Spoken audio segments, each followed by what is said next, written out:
Word of God, വചനം and Bible ഉള്ള different. Okay, word of ഗോഡും ബൈബിളും തമ്മിലുള്ള ഡിഫറൻസ് എന്താണ്, ഉണ്ടെങ്കിൽ എന്താണ് അല്ലേ?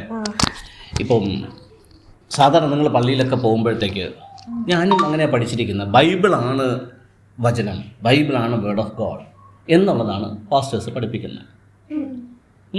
അപ്പോൾ ബൈബിളാണ് ശരിക്കും ദൈവം അരുളി ചെയ്ത കാര്യങ്ങളെല്ലാം അതിനകത്താണ്, ബൈബിൾ വായിച്ചു കഴിഞ്ഞാൽ എല്ലാം കിട്ടുമെന്നുള്ള രീതിയിലാണ് അവതരണം. പക്ഷെ ദൈവം ഒരിക്കലും ബൈബിൾ വായിക്കാൻ പറഞ്ഞിട്ടില്ല. ബൈബിളിൽ പറഞ്ഞിരിക്കുന്ന കാര്യങ്ങൾ മാത്രം നിങ്ങൾ നോക്കി ജീവിക്കണമെന്ന് ദൈവം പറഞ്ഞിട്ടില്ല. ബൈബിൾ എഴുതിയതാരാ? ഒത്തിരി പേര് ചേർന്നാണ് ബൈബിൾ എഴുതിയിരിക്കുന്നത് അല്ലേ? അപ്പോൾ ആദ്യത്തെ 5 പുസ്തകങ്ങൾ മോശ എഴുതിയതാണ്. മോശ എഴുതിയ വേറെയും പുസ്തകങ്ങളുണ്ട്. ആദ്യത്തെ 5 മോശ എഴുതിയതാണ്. പിന്നെ യോബിൻ്റെ പുസ്തകം മോശ എഴുതിയതാണ്. അങ്ങനെ കുറേ കാര്യങ്ങൾ മോശ എഴുതിയിട്ടുണ്ട്. മോശ എന്തിനാണ് ഇത് എഴുതിയത് അറിയത്തില്ല. എന്തിനാണ് മോശ എഴുതിയത്? അയാൾക്ക് ദൈവം ചെയ്ത അത്ഭുതങ്ങൾക്ക് നോട്ട് ചെയ്യണം. അങ്ങനെയാണോ? അതായിരിക്കും. ഓക്കെ, അത് ഒരു വിധത്തിൽ പറഞ്ഞാൽ ശരിയാണ്. എന്നാൽ ഞാൻ കുറച്ചുകൂടെ പറയാം. ഇപ്പോൾ ഞാനിങ്ങനെ ജീവിക്കുന്ന കാലഘട്ടത്തിൽ ഒരു ഘട്ടം കഴിഞ്ഞപ്പോൾ ഞാൻ ദൈവത്തെ അറിഞ്ഞു എന്നിരിക്കട്ടെ. ഞാൻ ദൈവത്തെ അറിഞ്ഞു, ദൈവമായിട്ട് ഞാൻ കമ്മ്യൂണിക്കേഷൻ നടത്തി, ദൈവം കുറേ കാര്യങ്ങൾ എന്നോട് പറഞ്ഞതനുസരിച്ച് ഞാൻ ജീവിക്കാൻ തുടങ്ങി. അപ്പോൾ എൻ്റെ ലൈഫിനകത്ത് ഒരുപാട് മാറ്റങ്ങൾ വന്നു. അപ്പോൾ ഒരു നോർമൽ മാൻ ജീവിക്കുന്ന സ്റ്റാൻഡേർഡിൽ നിന്ന് എൻ്റെ ജീവിതം ഒത്തിരി മേഖലകളിൽ മാറി. എനിക്ക് നല്ല സമാധാനം കിട്ടാൻ തുടങ്ങി, എനിക്ക് നല്ല സന്തോഷം കിട്ടാൻ തുടങ്ങി, ഉയർച്ച കിട്ടാൻ തുടങ്ങി. അപ്പോൾ അതിന് കാരണമല്ല, ഞാൻ അനലൈസ് ചെയ്യുമ്പോൾ എന്താ റീസൺ? ഞാനും ദൈവവുമായിട്ടുള്ള ബന്ധം. അപ്പോൾ സ്വാഭാവികമായിട്ടും എനിക്കൊരാഗ്രഹം തോന്നും, മറ്റുള്ളവർ ഈ ലൈഫൊന്ന് അറിയണം. നിങ്ങൾ ഒരു പുതുതായിട്ട് നിങ്ങളുടെ നാട്ടിൽ റെസ്റ്റോറൻറ്റ് വന്നു, പോയി കഴിച്ചു, നല്ല ഫുഡാണ്, നിങ്ങൾ എന്ത് ചെയ്യും? സ്വാഭാവികമായിട്ട് നമ്മളെ കൂട്ടുകാരനോട് പറയില്ല. നെക്സ്റ്റ് ഡേ സ്കൂളിൽ പോകുമ്പോൾ പറയും, എടി ഞാൻ ഇന്നലെ അവിടെ പോയി നല്ല ഫുഡായിരുന്നു, നീ മണന്ന് പോയി കഴിക്കുമെന്ന് പറയും. ഇന്ന് ചിലപ്പോൾ പറയും, ഇന്ന ഡിഷ് അടിപൊളിയാട്ടോ എന്ന് പറയും അല്ലേ? സോ എന്തുകൊണ്ടാണ് നമ്മളിത് പറയുന്നത്? ആ ബിസിനസ് വളരാൻ വേണ്ടിയാണോ? അല്ല, നമ്മൾ ആസ്വദിച്ച കാര്യം അവരും കൂടെ ആസ്വദിക്കട്ടെ എന്നുള്ള ഉദ്ദേശത്തില്ല. സോ സെയിം വേ മോശ ആ എക്സ്പീരിയൻസ് ചെയ്ത ദൈവിക അനുഭവങ്ങളെ മറ്റുള്ളവരിലേക്ക് എത്തിക്കണമെന്ന് അദ്ദേഹത്തിന് ആഗ്രഹം ഉണ്ടായിരുന്നു. സോ അദ്ദേഹം പറഞ്ഞ ആത്മീയ സത്യങ്ങളെ മറ്റുള്ളവരിലേക്ക് എത്തിക്കാൻ വേണ്ടിയിട്ടാണ് അദ്ദേഹം എഴുതി തുടങ്ങിയത്. ഓക്കെ, അങ്ങനെയാണ് തുടങ്ങുന്നത്. ഇനി അങ്ങനെ തുടങ്ങിക്കഴിഞ്ഞ് അദ്ദേഹം ഒരു ലീഡറായി, ഒരു കമ്മ്യൂണിറ്റി അല്ലെങ്കിൽ ഒരു വിഭാഗം ആൾക്കാരെ ആത്മീയമായിട്ടും ഭൗതികമായിട്ടും നയിക്കുന്ന ഒരു വ്യക്തിയായിട്ട് മാറി. ജസ്റ്റ് ലൈക്ക് മഹാത്മാഗാന്ധി എന്താ ചെയ്തത്? എന്ത് ചെയ്തു? മഹാത്മാഗാന്ധി ആരാ? ഫ്രീഡം ഫൈറ്റർ, നമ്മുടെ രാഷ്ട്രപിതാവ് അല്ലേ? Father of the nation. So Y he is known as father of the nation? ഈ നേഷനെ ശരിക്കും ബ്രിട്ടീഷുകാരുടെ അടിമത്തത്തിൽ നിന്ന് സ്വാതന്ത്ര്യത്തിലേക്ക് കൊണ്ടുവരാനായിട്ട് ഇനിഷ്യേറ്റീവ് എടുത്ത ആദ്യത്തെ വ്യക്തി അദ്ദേഹമാണ്. റൈറ്റ്? ആദ്യത്തെ വ്യക്തി എന്ന് പറയാൻ പറ്റില്ല, പക്ഷേ വിജയിച്ച വ്യക്തി അദ്ദേഹമാണ് അല്ലേ? സോ എന്ന് പറഞ്ഞതുപോലെ ഒരു ഗ്രൂപ്പ് ഓഫ് പീപ്പിൾ, ഒരു കമ്മ്യൂണിറ്റിയെ ഒരു അടിമത്തത്തിൽ നിന്ന് സ്വാതന്ത്ര്യത്തിലേക്ക് നയിച്ച ഒരു വ്യക്തിയാണ് മോസസ്. ഓക്കെ, ആ വ്യക്തികളെ ഒരു രാഷ്ട്രത്തിൻ്റെ അധീനതയിൽ നിന്ന് വിടുവിച്ച് മറ്റൊരു ഭാഗത്തേക്ക് കൊണ്ടുപോകുമ്പോൾ ആ ഒരു പുതിയ രാഷ്ട്രം രൂപീകരിക്കുന്ന സമയത്ത് ഈ ജനങ്ങൾ തന്നിഷ്ടക്കാരായി നടക്കും. അപ്പോൾ അവർക്ക് നിയമം വേണ്ടേ? നമ്മുടെ രാജ്യത്ത് നിയമം ഉണ്ടോ? പോലീസ് എന്തിനാ? പട്ടാളം എന്തിനാ? കോടതി എന്തിനാ? സോ ഈ നിയമാവലികൾ ഉണ്ടെങ്കിൽ ജനങ്ങൾ ഒരു ഡിസിപ്ലിനിൽ പോകത്തുള്ളൂ. അതിന് വേണ്ടിയിട്ടാണ് ഈ നിയമങ്ങൾ വെച്ചിരിക്കുന്നത്. അല്ലെങ്കിൽ എന്ത് ചെയ്യും? കയ്യൊക്കെയുള്ളവൻ കാര്യക്കാരനാവും, പൈസ ഉള്ളവൻ എന്ത് ചെയ്യാൻ പറ്റും എന്നുള്ള സിറ്റുവേഷൻ ആവും. ഇപ്പോഴും അങ്ങനെയൊക്കെ തന്നെയാണ്. എന്നാലും ഒരു പരിധി വരെയെങ്കിലും ഒന്ന് മോണിറ്റർ ചെയ്ത് കൊണ്ടുപോകണമെന്നുണ്ടെങ്കിൽ വ്യവസ്ഥ വേണം, സിസ്റ്റം വേണം. സോ ഇതുപോലൊരു സിസ്റ്റമാണ് അടുത്ത മോസസ് കൊണ്ടുവന്നത്. അപ്പോൾ ദൈവം കൊടുത്തു എന്ന് പറഞ്ഞ് കുറേ കൽപ്പനകൾ ആരുണ്ടാക്കി? മോസസ് ഉണ്ടാക്കി. ദൈവം കൊടുത്തു എന്ന് പറഞ്ഞാലേ ആരും കേൾക്കത്തുള്ളൂ? ജനങ്ങൾ കേൾക്കത്തുള്ളൂ. അപ്പോൾ ദൈവത്തിൻ്റെ പേര് പറഞ്ഞ് മോശ കുറേ കൽപ്പനകളുണ്ടാക്കി, ജീവിതക്രമങ്ങളുണ്ടാക്കി, ഒരു സിസ്റ്റം ഉണ്ടാക്കി. ആ സിസ്റ്റം അനുസരിച്ച് ജീവിക്കണമെന്ന് ആരോട് പറഞ്ഞു? ഈ ഗ്രൂപ്പ് ഓഫ് പീപ്പിളിൻ്റെ അടുത്ത് പറഞ്ഞു.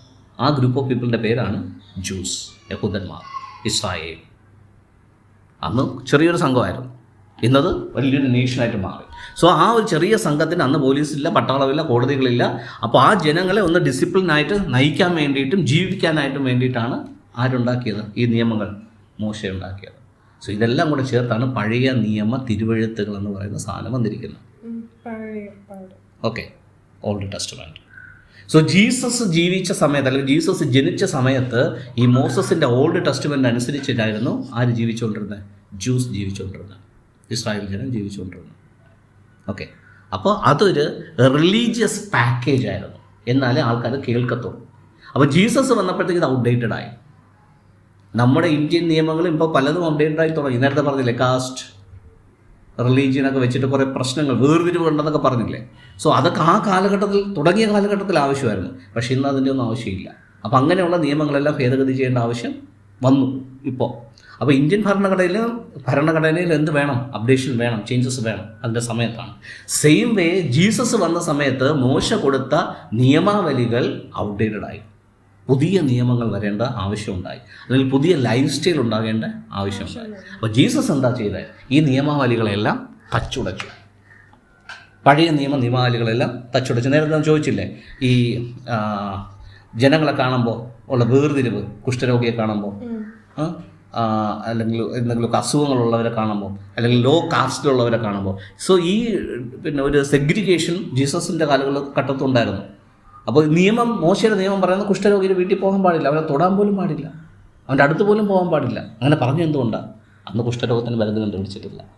അവനെ തൊട്ട് കഴിഞ്ഞാൽ ആർക്കും കുഷ്ഠരോഗം വരും, തൊടുന്ന വ്യക്തിക്കും വരും, അവൻ്റെ കുടുംബത്തിനും വരും. അതുകൊണ്ടൊരു ഡിസ്റ്റൻസ് കീപ്പ് ചെയ്യാൻ വേണ്ടിയിട്ടാണ് റൂള് വെച്ചത്. പക്ഷേ ജീസസിൻ്റെ കാലഘട്ടം വന്നപ്പോഴത്തേക്ക് ആ ആവശ്യമൊന്നുമില്ല. ജീസസ് കുഷ്ഠരോഗിയുടെ അടുത്ത് പോയി കെട്ടിപ്പിടിച്ചു. എന്തെങ്കിലും സംഭവിച്ചോ? ഒന്നും സംഭവിച്ചില്ല. അപ്പോൾ അങ്ങനെയുള്ള വ്യക്തികളുമായിട്ട് സമ്പർക്കം പുലർത്താം, അവരെ സ്നേഹിക്കാം, അവരുടെ വീട്ടിൽ പോകാം, ആഹാരം കഴിക്കാം. ഇതെല്ലാം ജീസസ് തൻ്റെ ലൈഫിൽ ചെയ്ത് കാണിച്ചു കൊടുത്തു. ഓക്കെ, അപ്പോൾ അങ്ങനെ ആ കാലഘട്ടത്തിലുള്ള ഒരു വലിയൊരു റിവൈവൽ നേതാവായിട്ട് ആര് മാറി? ജീസസ് മാറി. അപ്പോൾ അന്ന് വരെ ഉണ്ടായിരുന്ന നിയമാവലികളും പുസ്തകങ്ങളെല്ലാം ഓൾഡ് ടെസ്റ്റ്മെൻ്റ് എന്ന് പറയുന്ന പേരിൽ മാറ്റിവെച്ചിട്ട് ജീസസിൻ്റെ തിയറിയും ജീസസിൻ്റെ പഠിപ്പിക്കലും എല്ലാം കൂടെ വെച്ചിട്ട് പുതിയ നിയമം എന്നുള്ള പേരിൽ പുതിയൊരു സിസ്റ്റം വന്നു. അതാണ് ഇന്നത്തെ ചർച്ച് അനുവർത്തിക്കേണ്ടിയിരുന്നത്. പക്ഷെ അവർ അനുവർത്തിക്കുന്നുണ്ടോ എന്ന് ചോദിച്ചാൽ ഇല്ല. ഇന്നത്തെ ചർച്ചിനകത്ത് ഇതെല്ലാം കൂടെ കൂട്ടിക്കലർത്തിയിട്ടേക്കില്ല. പഴയ നിയമത്തിനകത്തൊന്നും എടുക്കുന്നു, പുതിയ നിയമത്തിനകത്തെടുത്ത് ഒരു അവിയൽ പരുവത്തിലും കാര്യങ്ങൾ പോകുന്നു. പക്ഷേ ജീസസിൻ്റെ കാലഘട്ടം വന്നപ്പോൾ എന്ത് ചെയ്തു? ജീസസ് പഴയതിനെല്ലാം മാറ്റി, എന്നിട്ട് പുതിയ ടീച്ചിങ് കൊണ്ടുപോകുന്നു. എത്ര കൽപ്പനയുണ്ട് പഴയ നിയമത്തിൽ? ഇമ്പോർട്ടൻ്റ് ആയിട്ട് 10 കൽപ്പന ഇല്ലേ? 10 കമാൻഡ്മെൻറ്റ്സ് കേട്ടിട്ടില്ലേ? അങ്ങനെ മൂവീസൊക്കെ ഉണ്ട്. 10 കമാൻഡ്മെൻറ്റ്സ്, 10 കൽപ്പനകൾ. ജീസസ് വന്ന് ഈ 10 കൽപ്പനകളെല്ലാം കൂടെ ഇൻക്ലൂഡ് ചെയ്തിട്ട് 2 കൽപ്പന കൊടുത്തു. ഇനി നിങ്ങൾക്ക് 10 കൽപ്പന വേണ്ട, എന്ത് മതി? 2 കൽപ്പന മതി. ഈ കൽപ്പന എത്ര ക്രിസ്ത്യാനികൾക്ക് അറിയാമെന്ന് എനിക്കറിയത്തില്ല. ക്രിസ്ത്യാനികൾക്ക് ഇന്ന് മോശയുടെ കൽപ്പനകൾ അറിയാം, 10 അറിയാം. പക്ഷേ പുതിയതായിട്ട് അതിനെ മാറ്റി ജീസസ് കൊണ്ടുവന്ന 2 കൽപ്പനകൾ ഏതാണെന്ന് ചോദിച്ചു കഴിഞ്ഞാൽ, അങ്ങനെ കൊണ്ടുവന്നോ, അങ്ങനെ ബൈബിളുണ്ടോ എന്നൊക്കെ ആൾക്കാർ ചോദിക്കും. ആ 2 കൽപ്പന ഏതാണെന്നറിയോ? ഒന്നാമത്തെ കൽപ്പന എന്ന് പറയുന്നത്, നിൻ്റെ ദൈവമായ കർത്താവിനെ, അല്ലെങ്കിൽ ശരിക്കുമുള്ള ദൈവത്തെ നീ പൂർണ്ണ ഹൃദയത്തോടെ, പൂർണ്ണ ആത്മാവോടുകൂടെ, പൂർണ്ണ മനസ്സോടെ, പൂർണ്ണ ശക്തിയോടുകൂടെ, അങ്ങനെ ദൈവത്തെ എല്ലാ മേഖലയിലും പൂർണ്ണതയോടുകൂടെ സ്നേഹിക്കണം, ആരാധിക്കണം എന്നുള്ളതാണ് ആദ്യത്തെ കൽപ്പന. ഇനി 2ാമത്തെ കൽപ്പന കൊടുത്തത്, ദൈവത്തെ മാത്രം അങ്ങനെ സ്നേഹിച്ചാൽ പോരാ, നിൻ്റെ അപ്പുറത്തിരിക്കുന്ന ആളുടെ ഇപ്പുറത്തിരിക്കുന്ന ആൾക്കാരെയും, കൂട്ടുകാരൻ, അയൽക്കാരെ, എല്ലാവരും മനുഷ്യരെയും നിങ്ങൾ എന്ത് ചെയ്യണം? അങ്ങനെ എങ്ങനെയാണോ നിങ്ങൾ ദൈവത്തെ സ്നേഹിക്കുന്നത്, അതുപോലെ നിങ്ങൾ ആരെയും സ്നേഹിക്കണം? മറ്റുള്ള വ്യക്തികളെയും സ്നേഹിക്കണം. ഇതാണ് ജീസസ് കൊടുത്ത കൽപ്പന. ഇതാരെങ്കിലും പാലിക്കുന്നുണ്ടോ? നിങ്ങൾ ചർച്ചിൽ പോയി ഇത് കാണാൻ പറ്റുമോ? നോ. അച്ഛന്മാരുടെ അടുത്ത് പോയാൽ കാണാൻ പറ്റുമോ? നോ. സിസ്റ്റേഴ്സിൻ്റെ അടുത്ത് പോയി കാണാൻ പറ്റുമോ? നോ. പാസ്റ്റേഴ്സിൻ്റെ അടുത്ത് പോയി ഇച്ചിരിയെങ്കിലും കാണാൻ പറ്റുമോ? ഒട്ടും ഇല്ലല്ലേ. അപ്പോൾ പഠിപ്പിക്കൽ ജീസസിൻ്റെ എന്ന് പറയുകയും ചെയ്യും, പക്ഷേ ജീസസ് പഠിപ്പിക്കുന്ന ഒരു കാര്യം ഇവിടെ ഇല്ല, ചേർച്ചിനകത്തില്ല. അപ്പോൾ ഇന്ന് ബൈബിൾ എന്ന് പറഞ്ഞിരിക്കുന്ന ഈ കാര്യങ്ങളൊന്നും ജീവിതത്തിനകത്ത് പ്രാവർത്തികമാക്കാതെ ബൈബിളാണ് എല്ലാം വലുതെന്നുള്ള രീതിയിലാണ് ഇന്നത്തെ ക്രിസ്ത്യാനിറ്റി നിലനിൽക്കുന്നത്. ജീസസോ ദൈവമോ ഇതൊന്നും എഴുതി വെക്കാനായിട്ട് ആവശ്യപ്പെട്ടിട്ടില്ല. ഇതെല്ലാം എഴുതി വെച്ചതാരാ? മനുഷ്യരാണ്. അപ്പോൾ മോശ എഴുതിയത് എന്തിനാണെന്ന് മനസ്സിലായോ? എന്തിനു വേണ്ടിയിട്ടാണ്? മോശയുടെ എക്സ്പീരിയൻസ് ഷെയർ ചെയ്യാനും അന്നുള്ള ജനങ്ങളെല്ലാം ശരിക്കുമുള്ള ഒരു നിയമവ്യവസ്ഥയിലനുസരിച്ച് ജീവിക്കാനായിട്ടുള്ളൊരു സിസ്റ്റം ഉണ്ടാക്കാനുമാണ് മോശ എഴുതിയത്. ജീസസ് വന്ന് അതിനെന്ത് ചെയ്തു? മാറ്റി. എന്നിട്ട് പുതിയ നിയമങ്ങൾ ജീസസ് കൊണ്ടുവന്നു. ഇതെല്ലാം കൂടെ ആൾക്കാർക്ക് മനസ്സിലാക്കാൻ വേണ്ടി ചില വ്യക്തികൾ എഴുതി വെച്ചു. ജീസസ് എഴുതാൻ പറഞ്ഞിട്ടില്ല. അപ്പോൾ എഴുതി വെച്ച കാര്യങ്ങളെല്ലാം കൂടെ കുത്തിത്തിരിക്കുകയാണ് ഏതാക്കിയിരിക്കുന്നത്? ബൈബിളാക്കിയിരിക്കുന്നത്. ഈ ബൈബിളാക്കിയിരിക്കുന്ന ആ എഴുതിയിരിക്കുന്ന ബൈബിളിൻ്റെ അകത്ത് ഓതേഴ്സ് എഴുതിയ എല്ലാ ബുക്കുകളും ഇതിനകത്ത് ഇൻക്ലൂഡഡ് ആണോ? ഇപ്പോൾ പത്രോസ് എന്ന് പറയുന്ന ഒരു വ്യക്തി, അദ്ദേഹം എഴുതിയ പുസ്തകങ്ങൾ ബൈബിളിനകത്തുണ്ടോ എന്ന് ചോദിച്ചു കഴിഞ്ഞാൽ ഉണ്ട്. പക്ഷെ പത്രോസ് എഴുതിയ എല്ലാ പുസ്തകങ്ങളും ഉണ്ടോ? ഇല്ല. പൗലൂസ് എന്ന് പറഞ്ഞ വ്യക്തി എഴുതിയ പുസ്തകങ്ങൾ ഇതിനകത്തുണ്ടോ? ഉണ്ട്. എല്ലാം ഉണ്ടോ? ഇല്ല. എല്ലാ ശിഷ്യന്മാരും എഴുതിയിട്ടുണ്ടോ? മിക്കവാറും എല്ലാവരും എഴുതിയിട്ടുണ്ട്. തോമസിന് ഒരു സുവിശേഷമുണ്ട്, തോമസ് എഴുതിയൊരു സുവിശേഷമുണ്ട്. പക്ഷെ അത് ബൈബിളിലുണ്ടോ? ഇല്ല. മഗ്ദലക്കാരത്തി മറിയെക്കുറിച്ച് കേട്ടിട്ടുണ്ടോ? യേശുവിൻ്റെ പ്രിയപ്പെട്ട ശിഷ്യ. മഗ്ദലക്കാരത്തി മറിയ സുവിശേഷം എഴുതിയിട്ടുണ്ട്. അത് ബൈബിളിലുണ്ടോ? ഇല്ല. എന്തുകൊണ്ടാണ് ഉൾപ്പെടുത്താത്തത്? തോമസ് എഴുതിയ സുവിശേഷവും മഗ്ദലക്കാരത്തി എഴുതിയ സുവിശേഷവും മറിയ എഴുതിയ സുവിശേഷവും ബൈബിളിൽ ഉൾപ്പെടുത്തി കഴിഞ്ഞാൽ ഇന്നത്തെ ചർച്ച സിസ്റ്റം നിലനിൽക്കത്തില്ല. ആൾക്കാരെ പറ്റിക്കാൻ പറ്റില്ല. ജീസസിൻ്റെ കോറായിട്ടുള്ള ടീച്ചിങ് മുഴുവൻ ആരെഴുതിയതിനകത്തുണ്ട്? തോമസ് എഴുതിയതിനകത്ത്, മഗ്ദലക്കാരത്തി മറിയ എഴുതിയതിനകത്ത് കോർ സ്പിരിച്വാലിറ്റി എന്താണെന്നുണ്ട്. ജീസസിൻ്റെ ശരിക്കുമുള്ള ടീച്ചിങ് ഉണ്ട്. ആ ടീച്ചിങ് ബൈബിളിനകത്ത് വന്നു കഴിഞ്ഞാൽ പിന്നെ ഏത് സിസ്റ്റം നിലനിൽക്കത്തില്ല? പള്ളി സിസ്റ്റം നിലനിൽക്കത്തില്ല, പൗരോഹിത്യം നിലനിൽക്കത്തില്ല, സാക്രമെന്റുകൾ നിലനിൽക്കത്തില്ല. ഇതാണ് ജീസസ് പഠിപ്പിച്ചതെന്ന് ജനങ്ങൾ മനസ്സിലാക്കി കഴിഞ്ഞാൽ പിന്നെ ജനങ്ങൾ പിറ്റേ ദിവസം തൊട്ട് പള്ളിയിൽ പോകത്തില്ല. നമ്മളിപ്പോൾ പള്ളി പോകാത്ത എന്തുകൊണ്ടാണ്? ജീസസ് പഠിപ്പിച്ചത് ഇന്നത്തെ പള്ളി സിസ്റ്റമായിട്ട് ഒരു ബന്ധമില്ലെന്ന് മനസ്സിലായതുകൊണ്ടാണ് നമ്മളിവിടെ പോകാത്ത, പള്ളിയിൽ പോകാത്ത. പക്ഷെ നമ്മൾ ജീസസ് പറഞ്ഞ കാര്യങ്ങളൊക്കെ അനുഷ്ഠിക്കാൻ ശ്രമിക്കുന്നുണ്ടോ? ഉണ്ട്. പക്ഷെ പള്ളിക്കാർ ശ്രമിക്കുന്നുണ്ടോ? ഇല്ല. ദൈവം പറഞ്ഞിട്ടില്ലല്ലോ നീ പള്ളിയിൽ പോയാണ് എന്നെ തുതിക്കണം. പറഞ്ഞിട്ടില്ല. ഒരിടവും പറഞ്ഞിട്ടില്ല. യേശു പള്ളിയിൽ പോയാണോ പ്രാർത്ഥിച്ചത്? അല്ല. എവിടെ പോയ? തോട്ടങ്ങളിൽ അല്ലേ, മലയുടെ സൈഡുകളിലൊക്കെ പോയിരുന്ന പ്രാർത്ഥിച്ചല്ലേ. പള്ളിയിൽ പോയി ജീസസ് ഒരിക്കലും പ്രാർത്ഥിച്ചിട്ടില്ല. അപ്പോൾ പ്രാർത്ഥിക്കാൻ പള്ളിയിൽ പോകണം? വേണ്ട. അപ്പോൾ ദൈവം പറയാത്ത, അല്ലെങ്കിൽ ജീസസ് പഠിപ്പിക്കാത്ത, അല്ലെങ്കിൽ അപ്പോസ്തലന്മാർ പറയാത്ത കാര്യങ്ങളാണ് ഇന്ന് പള്ളിയിൽ നടക്കുന്നത് മുഴുവൻ. ലേലം വിളിക്കാൻ സാധനം കൊണ്ടുവരണമെന്ന് പറഞ്ഞിട്ടുണ്ടോ? ഇല്ലാതെ പള്ളിയിൽ നടക്കുന്നുണ്ട്. അപ്പോൾ ശരിക്കും പള്ളി എന്ന് പറയുന്നത് ദൈവ വ്യവസ്ഥയ്ക്ക് എതിരായിട്ടുള്ള കാര്യമാണ്. അപ്പോൾ അതിന് അനുബന്ധമായിട്ടുള്ള രീതിയിൽ പള്ളി സിസ്റ്റം നിലനിൽക്കാൻ ആവശ്യമായിട്ടുള്ള കാര്യങ്ങളാണ് ഇന്ന് ബൈബിളിനകത്ത് അവർ ക്രോഡീകരിച്ചിരിക്കുന്നത്.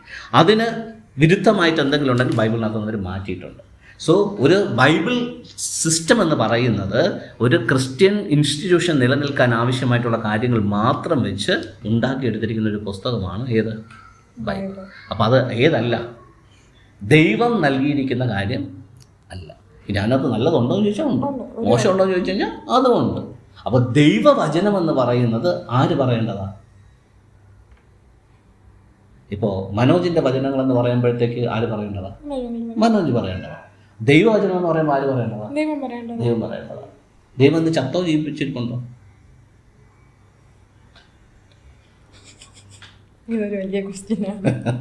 ദൈവം ജീവിച്ചിരിക്കുന്നുണ്ടെങ്കിൽ ഡേ ബൈ ഡേ ആര് തന്നെ സംസാരിച്ചോളും. അപ്പോൾ മോള് ചെയ്യേണ്ട കാര്യങ്ങൾ എന്താണെന്നുള്ളത് ഒരു പുസ്തകം നോക്കി വായിച്ചിട്ട് ചെയ്യണോ, ദൈവം പറയണ കേട്ട് ചെയ്യണോ? ഇപ്പോൾ അമ്മ ചില കാര്യങ്ങളൊക്കെ പറയില്ലേ, മോളെ എടി അത് ചെയ്തേ എന്ന് പറയത്തില്ലയോ? ഇല്ലേ? അതോ അമ്മ ഒരു പുസ്തകം എഴുതി വെച്ചിട്ടുണ്ടോ? എന്ത് കാര്യം ചെയ്യുമ്പോഴും മോളെ ഇതിൽ നോക്കി വേണം ചെയ്യാനെന്ന് പറഞ്ഞാൽ പുസ്തകം എൻ്റെ വീട്ടിൽ എഴുതി വെച്ചിട്ടുണ്ടോ? ഇല്ല. പിന്നെ ലൈവായി പറയും. അത് കേട്ടാണ് നമ്മൾ ചെയ്യുന്നത് അല്ലേ? അങ്ങനെയല്ലേ രസം ചെയ്യാനും. അമ്മയുമായിട്ട് ബന്ധം ഉണ്ടെങ്കിൽ അമ്മ പറയുന്ന കാര്യങ്ങളൊക്കെ നമ്മൾ എന്ത് ചെയ്യും? ചെയ്യും. അമ്മയായിട്ട് ബന്ധം ഇല്ലെങ്കിലോ ചെയ്യില്ല. സോ ഇതുപോലെ ദൈവം ഇന്നും ലൈവാണ്. ദൈവത്തിന് പറയാനുള്ള കാര്യം ദൈവത്തിന് ഡയറക്റ്റായിട്ട് നമ്മുടെ അടുത്ത് പറയാൻ പറ്റും. അത് നമുക്കൊരു പുസ്തകം നോക്കി എന്ത് ചെയ്യേണ്ട ആവശ്യമില്ല. അല്ലെങ്കിൽ സർട്ടൻ പീപ്പിളിൻ്റെ അടുത്ത് മാത്രമേ ദൈവം മിണ്ടത്തുള്ളൂ, ബാക്കിയുള്ളവർക്ക് ദൈവം മണക്കണോ? നേരത്തെ നമ്മൾ ചോദിച്ചില്ലേ, പാസ്റ്റർമാരുടെ അടുത്ത് പ്രാർത്ഥിച്ചാൽ മാത്രമേ നടക്കത്തുള്ളൂ. അത് പാസ്റ്റർമാർക്ക് കൊമ്പുണ്ടോ? അതുകൊണ്ട് അത് അവരുടെ മനസ്സിൽ അവർക്കൊരു കൊമ്പുള്ളതായിട്ട് ഒരു വിചാരണ ഉണ്ട്. ഒരു കൊമ്പിലോ ഒരുപാടുള്ളതായിട്ടൊരു വിചാരം. ഇത് പറഞ്ഞിട്ട് ഇനി ഇത് കണ്ടിട്ട് ഇനി എന്തെങ്കിലും ഇത് എന്നോട് വരുമെന്ന് അറിഞ്ഞുവിടാ, അത് കുഴപ്പമില്ല. എന്നാലും ഞാൻ പറയാണ്, ഇപ്പം ഞാനാവട്ടെ, ഞാനിപ്പോൾ വർഷിപ്പ് ചെയ്യാൻ ഒരു ചർച്ചിൽ പോകണമെങ്കിൽ ഞാൻ ലൈറ്റ് ഒരു ലിപ്സ്റ്റിക് ഇട്ടെങ്കിൽ ഇതിനെ കുറ്റം പറയാനായിട്ട് ഒരു ടീമുണ്ട്. ഇത് ഞാൻ അനുഭവിച്ചിട്ടുണ്ട്. സോ എവിടെയാണ് ദൈവം പറഞ്ഞിട്ടുണ്ടോ നീ ലിപ്സ്റ്റിക് ഇടരുത് എന്ന്? പറഞ്ഞിട്ടില്ല. നീ ഈ ജീൻസ് ഷർട്ട് ഇട്ടിട്ട് വന്ന് പ്രയർ ചെയ്യല്ല, പറഞ്ഞിട്ടില്ല. അപ്പൊ അവർ ചോദിക്കും, അത് നിങ്ങളുടെ വിശ്വാസം. ലൈക്ക് ദൈവം നീ ഇങ്ങനെ വന്ന് നിൽക്കുന്നു, നീ ഈ ഡ്രസ്സ് ഇട്ടിട്ട് നിൽക്കുന്നു, ഐ എം സോറി, ഞാൻ നിന്റെ പ്രയർ കേൾക്കത്തില്ല എന്ന് ദൈവം പറയാനാ പോകുന്നത്? ഒരിക്കലും. 100 രൂപ ഉണ്ടെങ്കിൽ ആരെങ്കിലും ചോദിച്ചാൽ നീ കൊടുക്കുക. ലൈക്ക് നീ 100 രൂപ കൊടുക്കുന്നെങ്കിൽ നിനക്കത് 200 പിന്നെ കിട്ടും. 100 ഉണ്ടോ? അതന്നെ ഞാൻ പറയണത്. 100 രൂപ കൊടുത്തെങ്കിൽ 200 പിന്നെ കിട്ടും എന്നാണ് എൻ്റെ ഒരു വിശ്വാസം. കിട്ടും. വച്ചിട്ട് നീ ഇല്ലാന്ന് പറയണമെങ്കിൽ നീ വച്ചോണ്ടേ തന്നെ ഇരിക്കും. അതൊരു റൂളാണ്. ഈ പ്രപഞ്ചത്തിനകത്തുള്ളൊരു റൂൾ അതാണ്. കൊടുക്കും തോറും വീണ്ടും വരുന്ന ഒരു റൂളാണ് പ്രപഞ്ചത്തിലുള്ള. ഇപ്പം നോക്കിയേ, നമ്മൾ ഒരു കിണർ കുഴിക്കുന്നു. കിണർ കുഴിച്ച് കഴിഞ്ഞിട്ട് അതിനകത്ത് നമ്മൾ വെള്ളം കോരുന്നു. കോരും തോറും വെള്ളം എന്ത് ചെയ്യും? വീണ്ടും ഊറിക്കൊണ്ടിരിക്കും. അത് പ്രപഞ്ചത്തിൻ്റെ നിയമമാണ്. നമ്മളൊരു തേങ്ങ കാച്ചു നിൽക്കുന്നു, തേങ്ങ ഇങ്ങനെ അടർത്തെടുക്കുന്നു, പാചകത്തിൽ ചെയ്യാൻ എടുക്കുന്നു, അതോടുകൂടെ തേങ്ങ എല്ലാം തീരും. അടക്കുന്നതോടെ എന്ത് ചെയ്യും? വീണ്ടും തേങ്ങ കായ്ക്കും അല്ലേ? സോ പ്രപഞ്ചത്തിൻ്റെ ഒരു നിയമമുണ്ട്. എത്രത്തോളം നമ്മൾ എടുക്കുന്നോ അത്രത്തോളം അത് വീണ്ടും പ്രൊഡ്യൂസ് ചെയ്തുകൊണ്ടിരിക്കും. സെയിം വേ നമ്മളുടെ ജീവിതത്തിനകത്തും ആ ഒരു പ്രിൻസിപ്പിൾ കൊണ്ടുവന്നു കഴിഞ്ഞാൽ നമ്മൾ ആ ഒരു ശരിക്കുമുള്ളൊരു ഇത് കാണാൻ തുടങ്ങും, ഒരു ഫ്ലറിഷ് കാണാൻ തുടങ്ങും. നമ്മൾ കൊടുക്കുന്നതോറും നമുക്ക് വീണ്ടും വർദ്ധിക്കാൻ തുടങ്ങും. കൊടുക്കാതിരുന്നു കഴിഞ്ഞാൽ ഒരടിച്ചു പോകും. സോ അതൊരു ദൈവം വെച്ചിരിക്കുന്ന നിയമമാണ് പ്രപഞ്ചത്തിനകത്ത്. സോ ഇത് ആൾക്കാർക്ക് അറിയത്തില്ല. ഓക്കെ, അപ്പോൾ അടുത്ത പ്രാവശ്യം വരുമ്പോൾ 1000 രൂപ കൊണ്ടുപോയോ?